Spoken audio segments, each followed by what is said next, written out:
முன்னாடியெல்லாம் இந்த பூனைகள் எலியை பிடிப்பதற்கு பாய்ந்து செல்லும். ஆனால் இப்போது இருக்கிற காலகட்டத்தில் மேரி பிஸ்கட்டுகளும்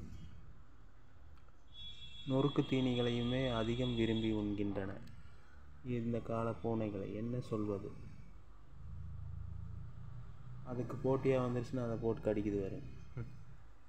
இது ஒரு ஆகாவளி பூனை. எலி பிடிக்கிறக்கு விட்டுக்கிட்டா பிஸ்கட்டு தின்னுட்டு, மிக்சர் தின்னுட்டு, தயிர் சோறு தின்னுட்டு வாழ்கிற பூனைகள். வீரமிகு பூனைகள்